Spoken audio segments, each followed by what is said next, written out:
नमस्कार दोस्तों, स्वागत है एक बार फिर से एक नए वीडियो में एक नई जानकारी के साथ। थंबनेल देखकर आप जहां पर आए हो बिल्कुल सही आए हो।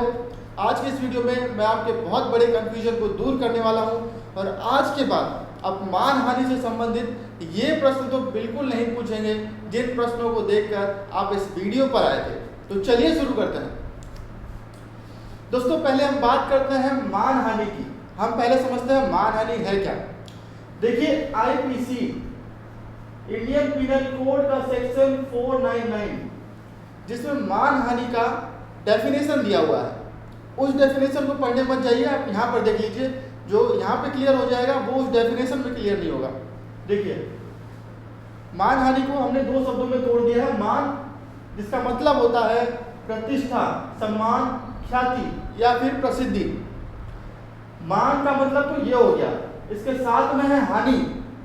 हानि का मतलब है लॉस या डैमेज। ये लॉस या डैमेज ध्यान से समझिए, ये आर्थिक भी हो सकता है, ये मानसिक भी हो सकता है। तो इन दोनों कंडीशन में अगर किसी व्यक्ति का लॉस होता है, चाहे वो आर्थिक हो चाहे मानसिक हो, वो लॉस माना जाएगा, हानि मानी जाएगी।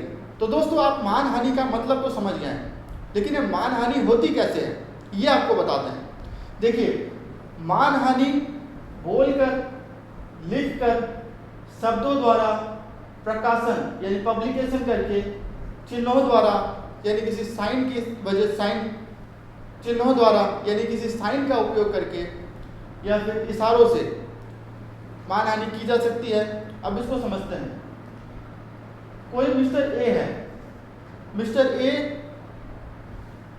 इनमें से किसी भी प्रकार से मिस्टर बी पर कोई टीका टिप्पणी करता है, कोई टिप्पणी करता है इन सभी प्रकारों में से किसी भी प्रकार से, जिसकी वजह से मिस्टर बी का आर्थिक या फिर मानसिक नुकसान होता है या मिस्टर बी के परिवार को आर्थिक या मानसिक नुकसान झेलना पड़ता है, तो ऐसी कंडीशन में मिस्टर बी की मानहानि मानी जाएगी। और इस मानहानि के लिए मिस्टर बी मिस्टर ए के खिलाफ एक्शन ले सकता है, कानूनी कार्रवाई कर सकता है, जो कि हम आगे आपको बताएंगे। अब आईपीसी के सेक्शन 499 का जो डेफिनेशन है वो तो आप समझ गए हैं। दोस्तों, अब बात करते हैं मानहानि में सजा के क्या प्रावधान है। देखिए, आईपीसी इंडियन पिनल कोड का सेक्शन 500 में इसके प्रोविजन दिए गए हैं।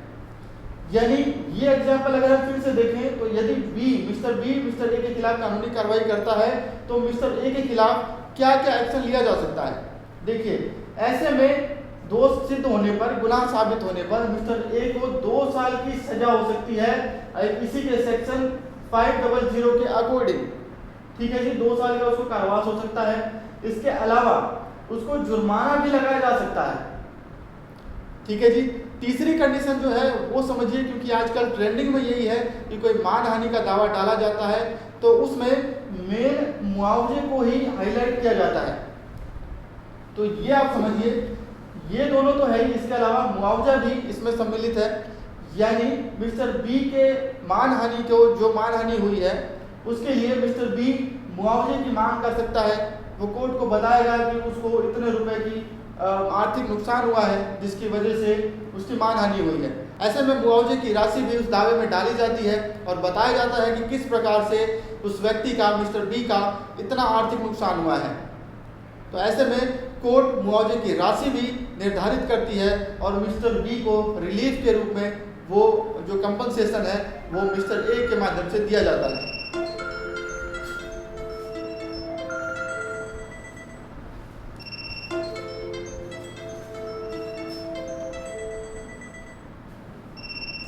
तो दोस्तों, उम्मीद करता हूं कि इस वीडियो में आपने आईपीसी की धारा 499 तथा 500 के बारे में अच्छे से समझ लिया है और मानहानि के कॉन्सेप्ट को भी समझ लिया है।